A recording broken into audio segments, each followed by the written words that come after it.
1. Rick Schroeder. Rick Schroeder first stole hearts as a child star in the 1979 film The Champ, and later as the titular character in the sitcom Silver Spoons. Born in 1970 in Brooklyn, New York, Schroeder enjoyed early fame that might have overwhelmed a less stable individual. Over time, he explored religion in search of grounding, eventually converting to Mormonism in adulthood. After the success of Silver Spoons, Schroeder took on more mature roles, including a stint on NYPD Blue, where he showcased dramatic range. Yet behind the scenes, he yearned for deeper purpose. Schroeder later described his conversion to the LDS Church as a natural progression of his spiritual and philosophical questions.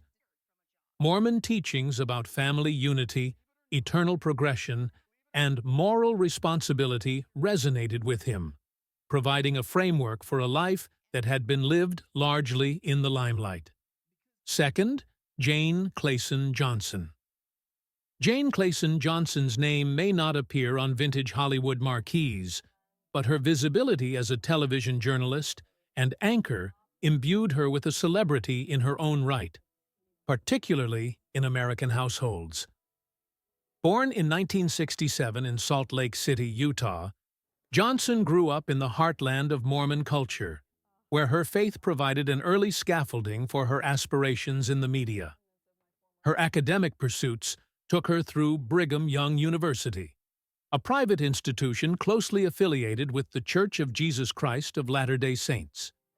It was there that Johnson first honed the broadcast skills that would later distinguish her as a poised and articulate voice on national television networks.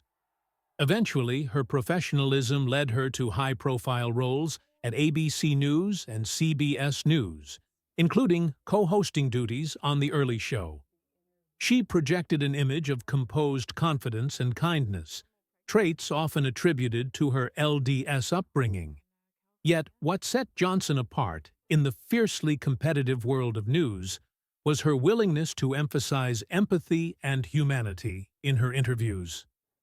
Rather than chasing sensationalist angles, she pursued stories that highlighted resilience, courage, and the strength of everyday individuals.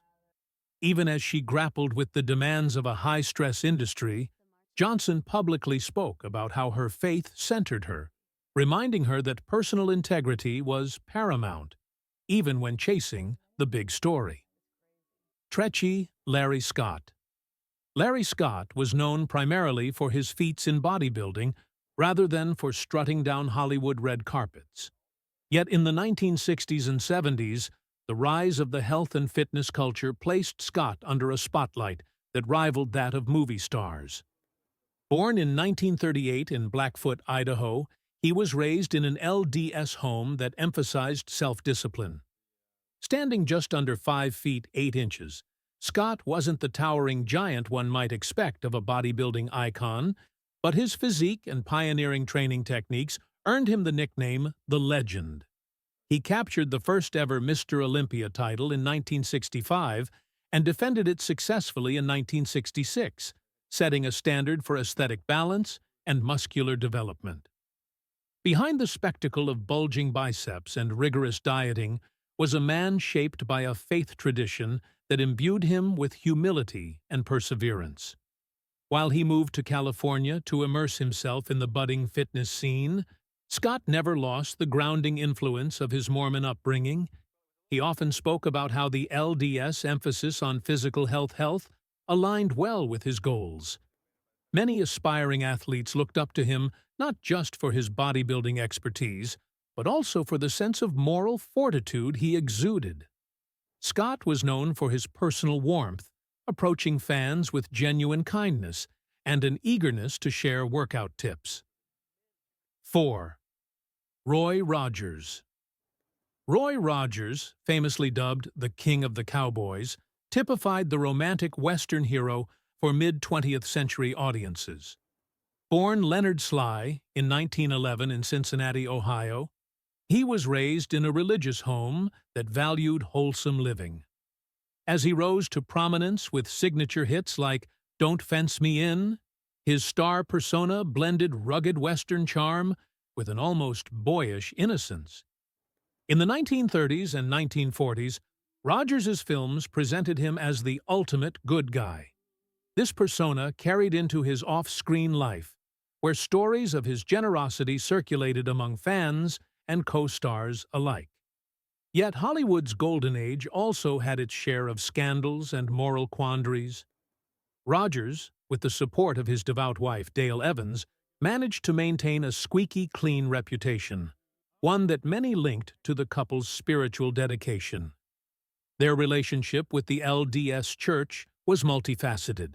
Some accounts suggest that Rogers and Evans, while not full members, had friendships with Mormon families and were influenced by the LDS emphasis on tight-knit family structures.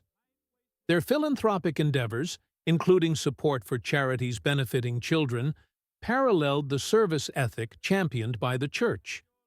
They also collaborated with faith-based communities on various entertainment projects, including traveling shows that featured gospel and patriotic tunes.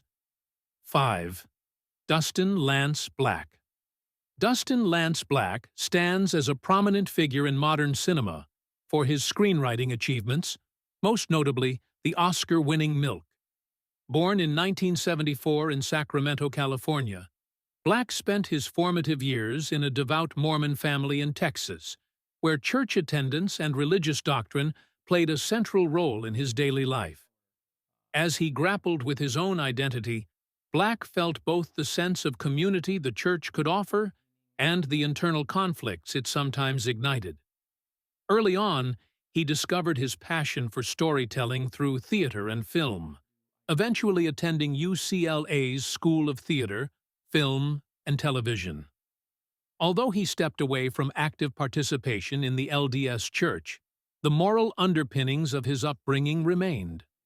Black's works often feature themes of advocacy, empathy, and social justice, reflecting a sense of moral responsibility that resonates with Mormon ideals of helping and uplifting others, even if his personal journey diverged from the Church's traditional teachings on sexuality.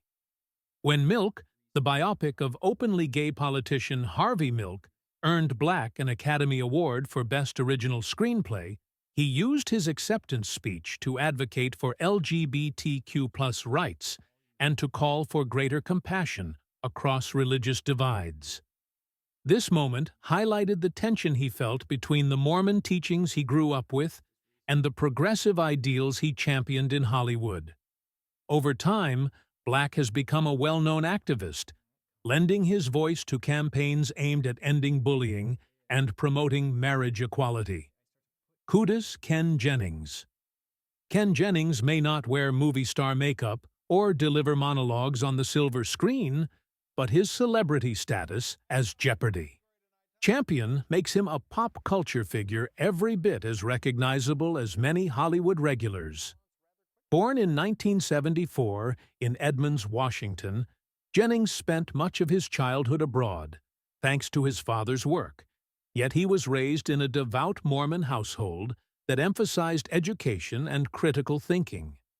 It was this combination of faith-fostered diligence and intellectual curiosity that propelled Jennings to break game show records in 2004 when he won an unprecedented 74 consecutive Jeopardy! Matches.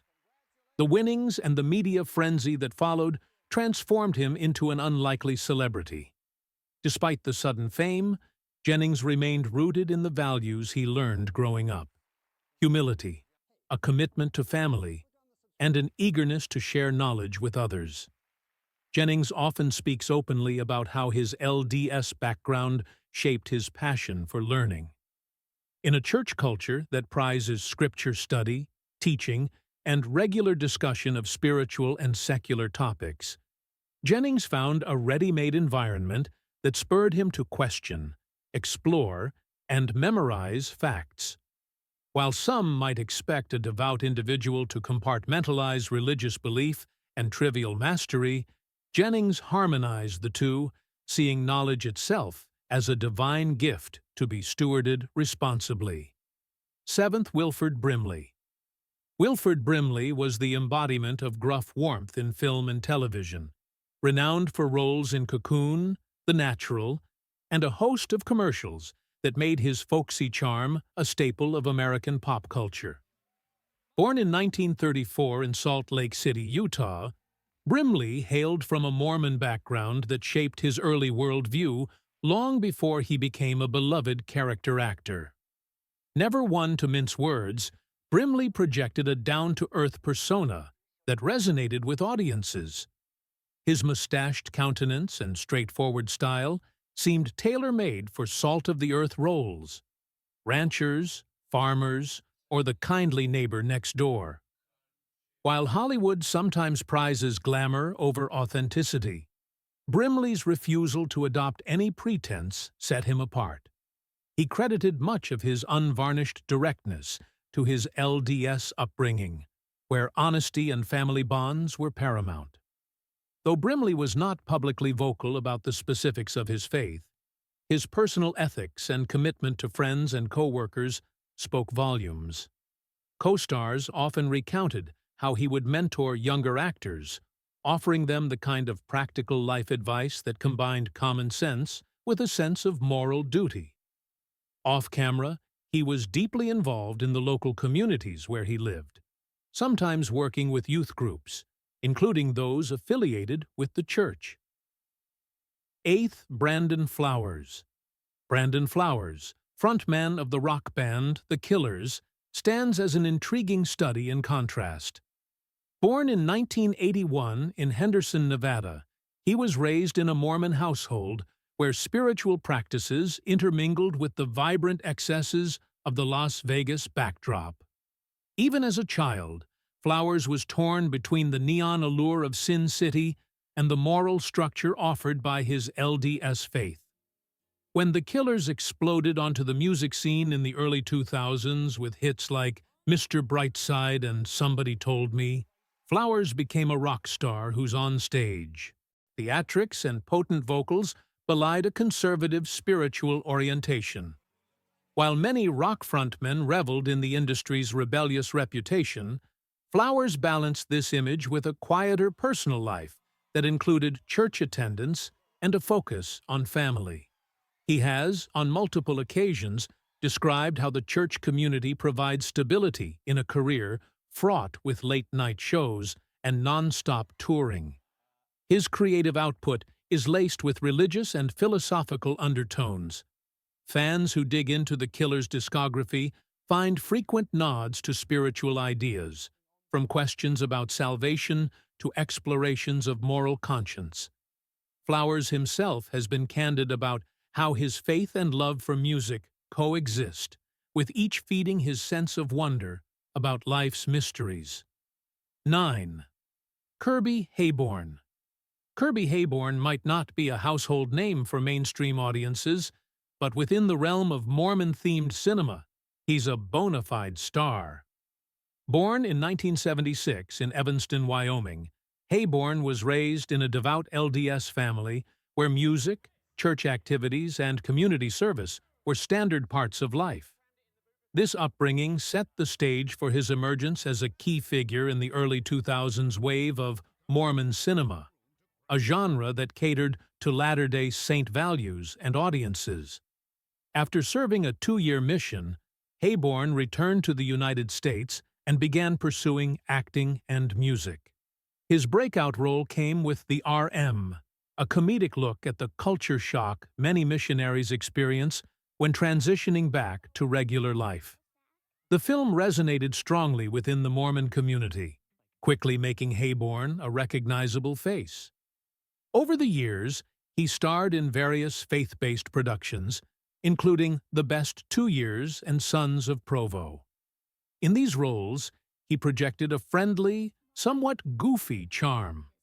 Heyborne also explored music, performing folk rock tunes that, while not strictly religious, often touched on themes of hope, gratitude, and love.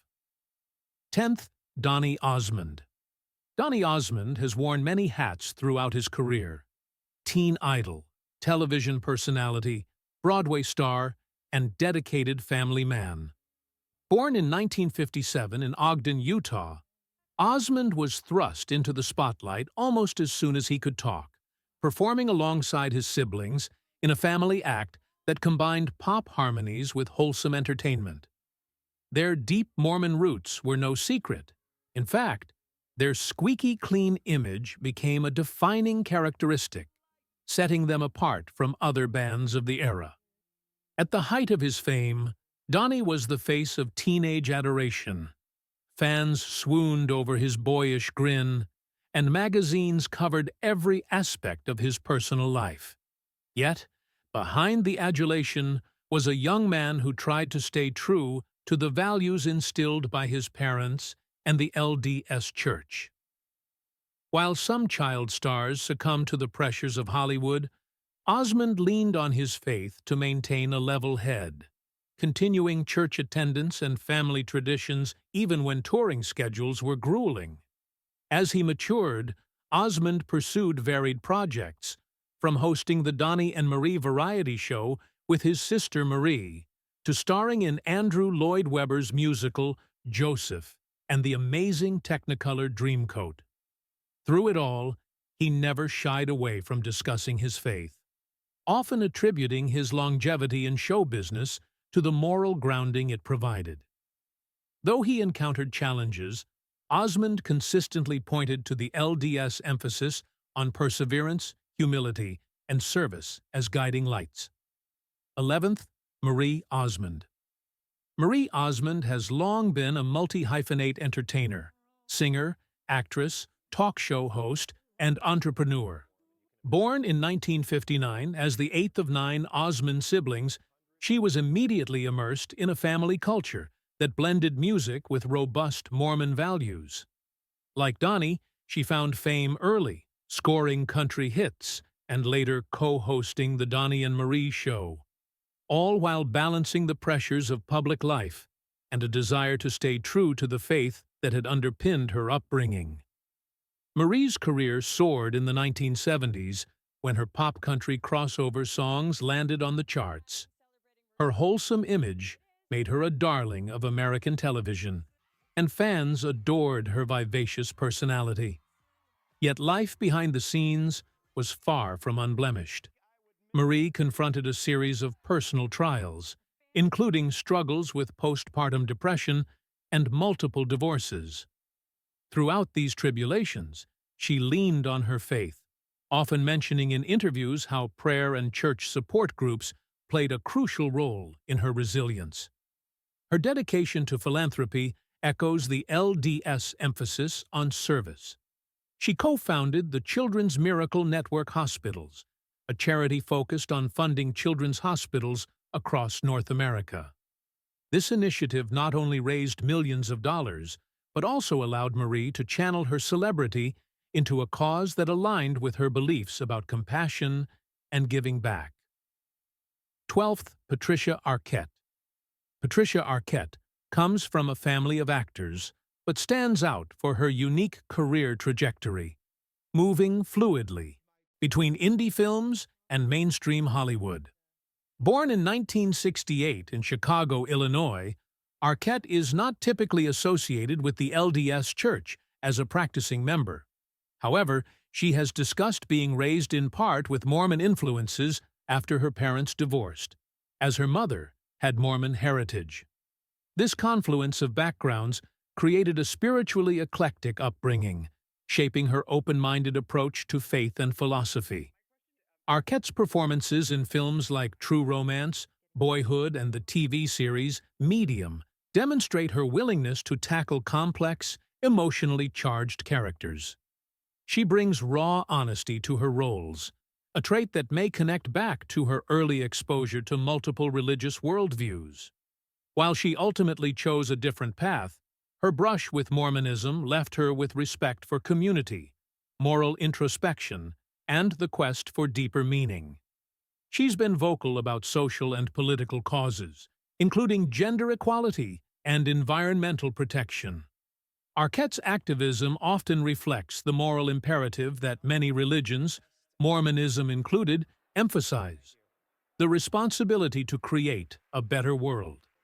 whether testifying before Congress on wage inequality or spearheading efforts for clean water infrastructure. Her sense of justice aligns with the compassion-focused teachings found in many faith traditions.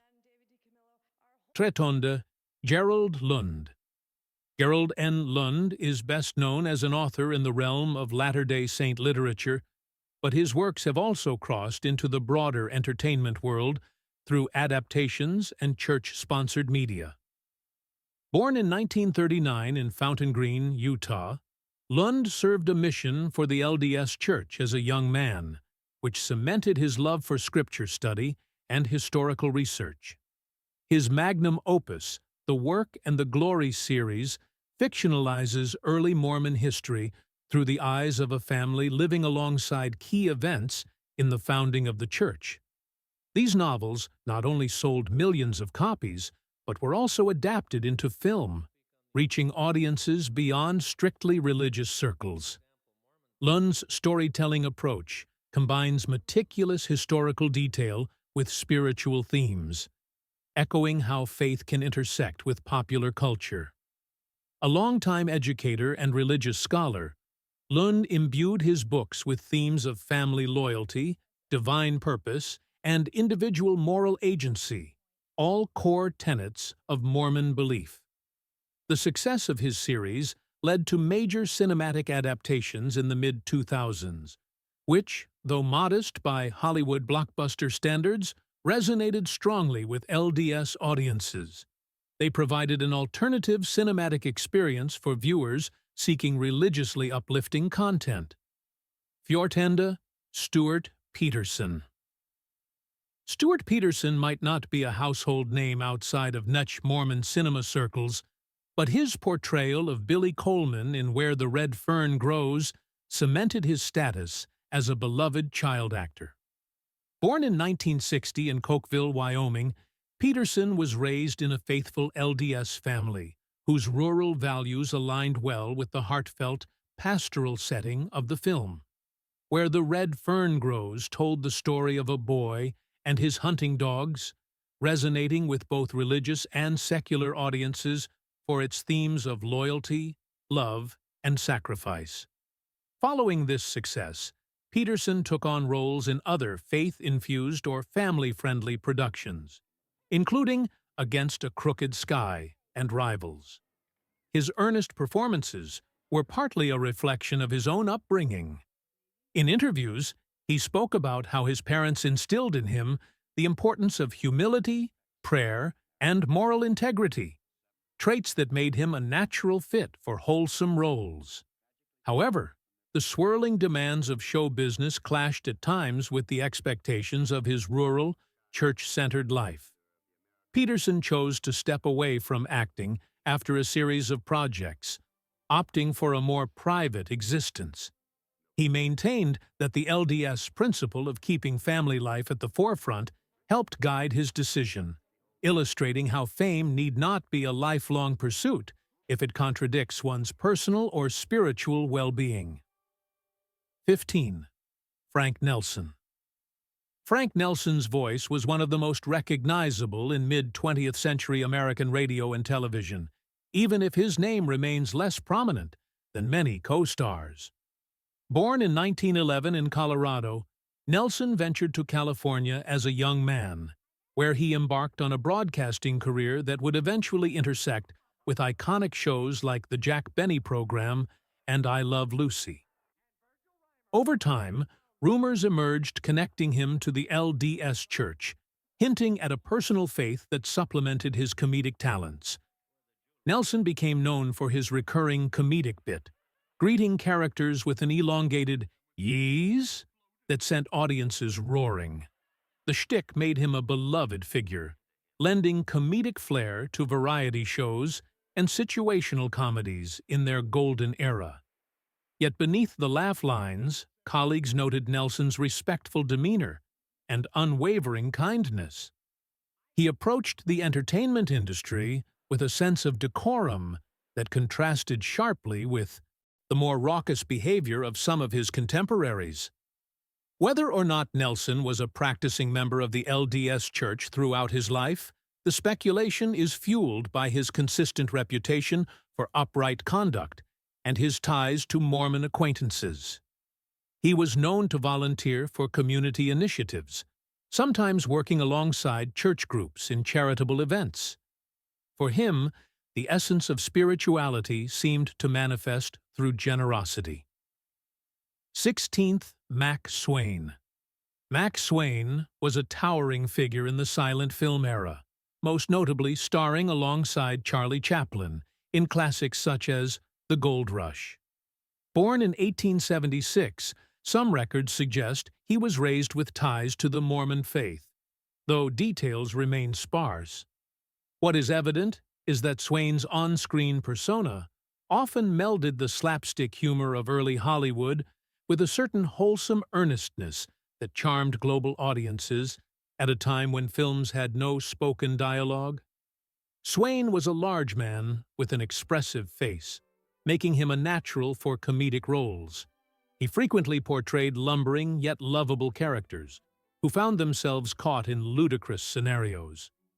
Working extensively with Chaplin's production company, he evolved into one of the era's standout supporting players. Off-screen, acquaintances described Swain as gentle, patient, and surprisingly introverted for someone who earned his living eliciting laughter. Stories circulate that he maintained a sense of personal restraint, eschewing raucous Hollywood nightlife in favor of quieter domestic pursuits. Whether or not this can be directly attributed to Mormon teachings is speculative, but it suggests a man who guarded his moral boundaries in an industry where boundaries were often blurred. 17. Marjorie Pay Hinckley. Marjorie Pay Hinckley was not a Hollywood actress or media personality in the conventional sense, yet her influence rippled through the Church of Jesus Christ of Latter-day Saints and even beyond. Married to Gordon B. Hinckley, who served as the 15th president of the LDS Church, Marjorie became a beloved figure in Mormon culture, admired for her grace, humor, and commitment to familial and spiritual values. Born in Nephi, Utah, Marjorie grew up in a devout setting where resourcefulness and compassion were daily virtues. While she did not pursue a career in the entertainment industry, she did occasionally appear in media coverage related to the church's global growth, especially once her husband became a prominent religious leader. In these appearances, her warmth and unassuming nature won over reporters and faithful alike, casting her as a counterpoint to the more formal aspects of ecclesiastical life. Though her main stage was humanitarian service rather than a Hollywood soundstage, Marjorie's gentle influence touched countless lives. She supported numerous charitable endeavors, from educational initiatives to relief programs for those affected by disasters. An advocate for literacy, she often spoke about the power of reading to transform individual lives and families. 18. Gloria McLean. Gloria Haytrick McLean, often referred to as Gloria McLean, earned public attention primarily through her marriage to famed actor James Stewart. Born in 1918, she came from a background that included ties to the Church of Jesus Christ of Latter-day Saints. Though her level of active involvement varied over the years, her role in Hollywood history is largely that of a supportive spouse rather than a front-and-center star. Yet her quiet influence on James Stewart's life was significant. Before meeting Stewart, Gloria led a vibrant social life, and her marriage to the iconic actor in 1949 made headlines. Known for a poise and warmth that complemented Stewart's everyman charm, she helped him navigate the swirl of fame without losing sight of their shared values. Friends of the couple reported that Gloria kept their household life balanced, grounding the actor whose star power spanned classics like It's a Wonderful Life and Vertigo. The LDS connections in her extended family introduced Stewart to facets of Mormon culture, fueling speculation about whether he might formally convert. Though that conversion never happened, the couple's circle of friends included several active Latter-day Saints, and discussions about faith reportedly shaped the moral compass of their household. Gloria's personal faith, which encompassed reverence for family unity and charitable endeavors, dovetailed with Stewart's well-known integrity. 19th, Shaun Bradley. Shaun Bradley's name is far better known on the football field than in the glitz of Hollywood, but his minor roles and public appearances offered him a platform that brushes the realm of celebrity. Born in 1997 in Mount Holly, New Jersey, Bradley was raised in an LDS family that instilled in him the discipline and perseverance that would define his athletic career. Recruited to play college football for Temple University, Bradley displayed tenacity as a linebacker, balancing academics, sports demands, and a personal commitment to church responsibilities. While not a marquee Hollywood star, he entered the entertainment sphere through documentaries, interviews, and cameo appearances that spotlighted his faith-driven approach to sports. In these mini-showcases, Bradley spoke about how the Mormon emphasis on moral integrity and clean living aided his focus on peak physical performance. Drafted by the Philadelphia Eagles in 2020, Bradley continued to mention his faith in press interviews, stating that prayer and spiritual support helped him remain grounded amid professional pressures. In a league known for intense competition and sometimes turbulent off-field controversies, Bradley's calm demeanor and team-first mentality set him apart. His cameo roles in sports videos or short films often revolve around motivational themes. 20th, Gladys Knight. Gladys Knight, the Empress of Soul, hardly needs an introduction in the world of music. With a career spanning decades and hits like Midnight Train to Georgia, Knight's legacy as an iconic vocalist is firmly established. Yet her spiritual journey took an unexpected turn in 1997 when she converted to the Church of Jesus Christ of Latter-day Saints. Born in 1944 in Atlanta, Georgia, Knight grew up singing in a Baptist church choir, a setting that showcased her prodigious talent from a young age. She gained fame with Gladys Knight and the Pips, bridging genres of soul, R&B, and pop while earning multiple Grammy Awards. Over time, personal trials pushed Knight to seek fresh avenues of faith and stability. Her decision to embrace Mormonism was influenced by close friends and her experiences with the church's teachings on family unity and personal revelation. Despite initial hesitations from those who questioned whether LDS theology could resonate with someone of her background, Knight found a welcoming community and soon became one of the church's most visible and vocal converts. She organized and performed with the Saints Unified Voices Choir, blending traditional gospel flair with Mormon hymns in a style that transcended cultural boundaries. 21st, Lionel Boyce.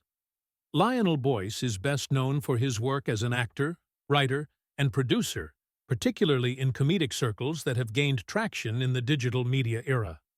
Born in Los Angeles in the early 1990s, Boyce co-created and starred in offbeat projects such as Loiter Squad, a sketch comedy show produced by the rap collective Odd Future. While his Mormon ties are not extensively documented, various interviews and social media posts have alluded to an LDS background on one side of his family. Boyce's comedic style leans toward irreverence, often poking fun at societal norms and pop culture obsessions. This might seem at odds with the conservative reputation of Mormon culture, yet Boyce has been open about reconciling aspects of that upbringing with his comedic instincts. He cites the communal ethos of the LDS Church and the focus on personal accountability as influences that shaped his creative approach. In the world of alternative comedy, Boyce has thrived on collaborations with artists unafraid to challenge conventional boundaries. Despite that, he remains anchored in a personal moral framework that, he suggests, was partly formed by faith-based lessons on empathy and kindness. Off-screen, Boyce occasionally hints at philanthropic endeavors, supporting local youth arts programs. 22nd, David Neeleman. David Neeleman, best known as the founder of JetBlue Airways and other innovative airline ventures, is not a Hollywood celebrity in the traditional sense. Yet, his high-profile status in the business world, combined with media appearances and interviews, grants him a public prominence that overlaps with celebrity. Born in 1959 in São Paulo, Brazil, to American parents, Neeleman was raised in a devout Mormon family that eventually settled in Utah. Growing up between two cultures, he cultivated a global perspective that later informed his approach to the airline industry. After serving a mission for the LDS Church in Brazil, Neeleman channeled the discipline and people-first attitude he cultivated as a missionary into entrepreneurial pursuits. Founding JetBlue in 1998, he aimed to revolutionize air travel with low fares and high customer satisfaction. Neeleman's media interviews often highlight core principles that align closely with LDS teaching: honesty, treating employees with respect, and maintaining a family-like culture within the corporate sphere. This approach set JetBlue apart, earning consumer loyalty and industry accolades. He later founded or co-founded other airlines, including Azul Brazilian Airlines, further extending his influence on global aviation. 23rd, Alan Osmond. Alan Osmond is often overshadowed by the more prominently known faces of the Osmond family, but his contributions to the family's showbiz dynasty are substantial. Born in 1949 in Ogden, Utah, Alan was part of the original Osmond Brothers group that performed on The Andy Williams Show in the 1960s. As with the entire Osmond clan, his upbringing was deeply intertwined with Mormon beliefs, which impacted every facet of their public image. From an early age, Alan took on a leadership role among his siblings, helping coordinate rehearsals and performances. The Osmonds' bubblegum pop success was bolstered by their earnest wholesomeness, a quality that endeared them to a wide audience during a time when rock music was often associated with rebellion. Behind the scenes, Alan's devotion to the LDS Church informed the group's emphasis on family unity, modest dress, and clean lyrics, setting them apart in the music industry. As the 1970s progressed, the Osmonds matured, experimenting with harder rock sounds briefly before returning to their pop roots. Alan continued to be a steadying influence, even as each sibling pursued individual ventures. Outside the limelight, he served in various church callings, including missionary service-related efforts and youth outreach programs. Alan later faced a personal health challenge and was vocal about the role of prayer and faith in coping with the condition. 24th, Peter Vidmar. Peter Vidmar is a two-time Olympic gold medalist in gymnastics, recognized for his remarkable performances at the 1984 Summer Games in Los Angeles. Born in 1961 in Los Angeles, he grew up in a Mormon family that instilled a strong ethic of discipline and service from the onset.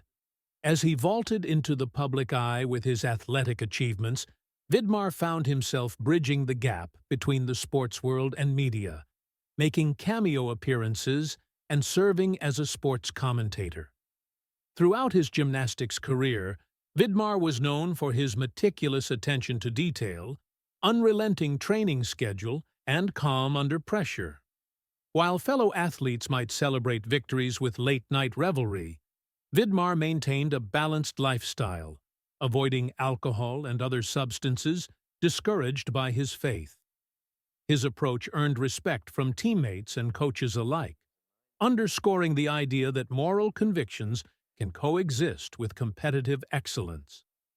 After retiring from competition, Vidmar embarked on a career as a motivational speaker, addressing corporate audiences and church groups about goal setting, teamwork, and integrity.